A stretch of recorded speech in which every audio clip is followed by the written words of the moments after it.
സംസ്ഥാനത്തെ മഴ മുന്നറിയിപ്പിൽ മാറ്റം. കൊല്ലം, എറണാകുളം, ഇടുക്കി, തൃശൂർ ജില്ലകളിൽ ഓറഞ്ച് അലർട്ട്. തിരുവനന്തപുരം ഉൾപ്പെടെ 8 ജില്ലകളിൽ യെല്ലോ അലർട്ടും പുറപ്പെടുവിച്ചു. വിവരങ്ങളുമായി ചന്തു ചന്ദ്രശേഖറുണ്ട്.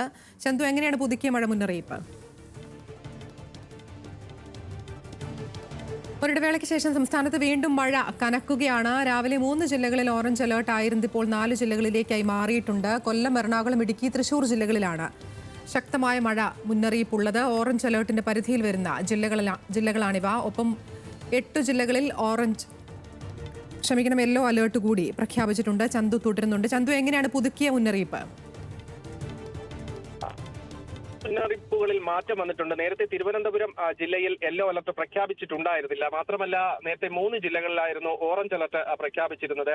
കൊല്ലം ജില്ല കൂടി ഇപ്പോൾ ഓറഞ്ച് അലർട്ടിൽ വന്നിരിക്കുന്നു. കൊല്ലം, എറണാകുളം, ഇടുക്കി, തൃശൂർ ജില്ലകളാണ് ഇപ്പോൾ ഓറഞ്ച് അലർട്ട് പ്രഖ്യാപിച്ചിരിക്കുന്നത്. നേരത്തെ എറണാകുളം, ഇടുക്കി, തൃശൂർ ജില്ലകളിൽ മാത്രമായിരുന്നു ഓറഞ്ച് അലർട്ട് പ്രഖ്യാപിച്ചിരിക്കുന്നത്. അപ്പോൾ മഴ മുന്നറിയിപ്പുകളിൽ കൃത്യമായ മാറ്റം വന്നിരിക്കുന്നു. അതായത് ശക്തമായ മഴ തന്നെ സംസ്ഥാനത്ത് തുടരുമെന്നാണ് കേന്ദ്ര കാലാവസ്ഥാ നിരീക്ഷണ കേന്ദ്രത്തിന്റെ പുതുക്കിയ മുന്നറിയിപ്പിലൂടെ വ്യക്തമാക്കുന്നത്. മാത്രമല്ല, 8 ജില്ലകളിൽ യെല്ലോ അലർട്ട് പുറപ്പെടുവിച്ചിട്ടുണ്ട്. തിരുവനന്തപുരം, പത്തനംതിട്ട, ആലപ്പുഴ, കോട്ടയം, പാലക്കാട്, മലപ്പുറം, കോഴിക്കോട്, വയനാട് ജില്ലകളിലാണ് യെല്ലോ അലർട്ട് പ്രഖ്യാപിച്ചിരിക്കുന്നത്. നേരത്തെ ഇതിൽ തിരുവനന്തപുരം ജില്ലയിൽ യെല്ലോ അലർട്ടോ മറ്റ് അലർട്ടുകളൊന്നും തന്നെ മഴ മുന്നറിയിപ്പുകളൊന്നും തന്നെ ഉണ്ടായിരുന്നില്ല. ഇപ്പോൾ തിരുവനന്തപുരം ജില്ലയും യെല്ലോ അലർട്ടിന്റെ കീഴിൽ വന്നിരിക്കുകയാണ്. എന്തായാലും വരുന്ന 2 ദിവസവും ശക്തമായ മഴ തുടരും. മാന്നാർ കടലിടുക്കിന് മുകളിലായി സ്ഥിതി ചെയ്യുന്ന ശക്തി കൂടിയ ന്യൂനമർദ്ദത്തിന്റെ സ്വാധീന ഫലമായാണ് ഇത്തരത്തിൽ മഴയുണ്ടാകുന്നതാണ് കേന്ദ്ര കാലാവസ്ഥാ നിരീക്ഷണ കേന്ദ്രത്തിന്റെ പ്രവചനം. അടുത്ത 24 മണിക്കൂറിനുള്ളിൽ തെക്കൻ തമിഴ്നാട് തീരത്തേക്ക് നീങ്ങി ഇതിന്റെ ശക്തി കുറയുന്നതോടുകൂടി സംസ്ഥാനത്ത്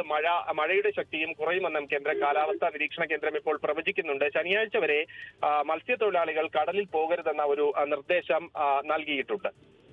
എന്തായാലും 2 ദിവസം കേരളത്തിൽ ശക്തമായ മഴ തുടരുമെന്നുള്ളത് തന്നെയാണ്. പൊതുജനങ്ങൾ ജാഗ്രത പാലിക്കണം. വിശദാംശങ്ങൾ നൽകുകയായിരുന്നു ചന്തു ചന്ദ്രശേഖർ.